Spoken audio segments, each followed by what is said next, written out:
ইন্নাল মুনাফিকিনা ইখাদিউনা আল্লাহ ওয়া হুয়া খাদিউহুম ওয়া ইযা কামু ইলাস সালাতি কামু কুসালা ইরাউনা আন-নাস ওয়া লা ইয়াযকুরুনা আল্লাহ ইল্লা কালিলা। রব্বে কারীম বলেন, ইন্নাল মুনাফিকিনা ইখাদিউনা আল্লাহ ওয়া হুয়া খাদিউহুম ওয়া ইযা কামু ইলাস সালাতি কামু কুসালা। মুনাফিকরা আল্লাহর সাথে খেয়ানত করেছে। ইন্নাল মুনাফিকিনা ইখাদিউনা আল্লাহ, আল্লাহকে ধোঁকা দিছে। আল্লাহ কি করছে? ধোঁকা দিছে।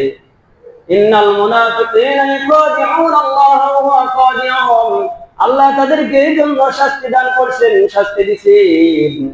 মুনাফিকদেরকে শাস্তি দিছে না? শাস্তি দিছে। ইন্নাল মুনাফিকিনা ইখাদিউনা আল্লাহ ওয়া হুয়া খাদিউহুম ওয়া ইযা কামু ইলাস সালাতি কামু কুসালা, তারা যখন নামাজে দাঁড়ায় অলসতার সাথে নামাজে দাঁড়ায়, নামাজে ধীরে ভাবে ভালোভাবে নামাজ পড়ে না, মানে তাদের মধ্যে ঈমান ঠিক নাই, ঠিক কি না? মুনাফিক যারা পয়গম্বরের পিছনে নামাজ পড়তো, এদের ঈমান মজবুত ছিল না।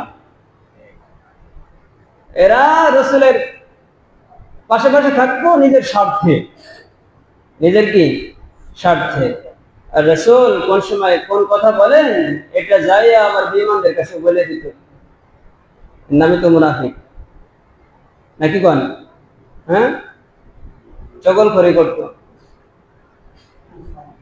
রব্বে কারীম বলেন, ইযা কামু ইলাস সালাতি কামু কুসালা ইরাউনা আন-নাস ওয়া লা ইয়াযকুরুনা আল্লাহ ইল্লা কালিলা। রব্বে কারীম বলেন, তারা লোক দেখানোর জন্য নামাজ পড়তো। ইরাউনা আন-নাস ওয়া লা ইয়াযকুরুনা আল্লাহ ইল্লা কালিলা, তারা আল্লাহকে স্মরণ করতো না, কিন্তু যতটুকু করতো খুবই কম, দেখানোর জন্য, নাকি কোন? অনেক সময় আছে না, জুতা চোর মসজিদে ঢোকে, চুরি করে নিয়ে যায়, মুসল্লিরা জুতা চুরি করছে। আসলে কি মুসল্লিরা করছে না চোরে করছে? চোরে করছে। আইসে মুসল্লিদের ভ্যাস ধরে, ঠিক কিনা? এর মধ্যে আগে তো এই খেয়াল ছিল যে জুতা আজকে ভালো জোড়ায় নিয়ে গেল, ওইভাবে দালাই থেকে তো আর নেওয়া যায় না, এদের সাথে মিশতে হবে আগে, ঠিক কিনা? ভেদ ধরছে। আসলে তো মুসল্লি জুতা চুরি করে না, চোরাই চুরি করছে।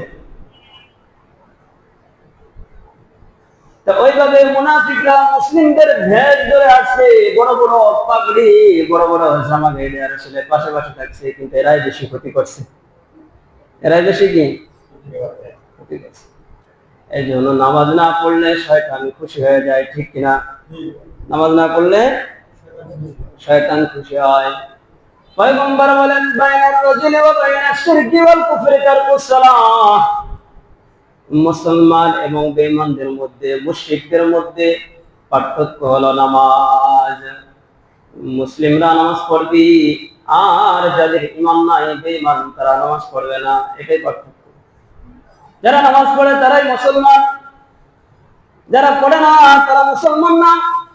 অনেক মুহাক্কিক আলেমের কথা, অনেক মুজতাহিদদের কথা, ইমামদের কথা বলে, যারা নামাজে আসে না তাদেরকে মুসলমান বলা চলে না, কিন্তু কিছু কিছু ইমাম বলছে না তারা মুসলমান, যদি আল্লাহর উপরে ঈমান আনে।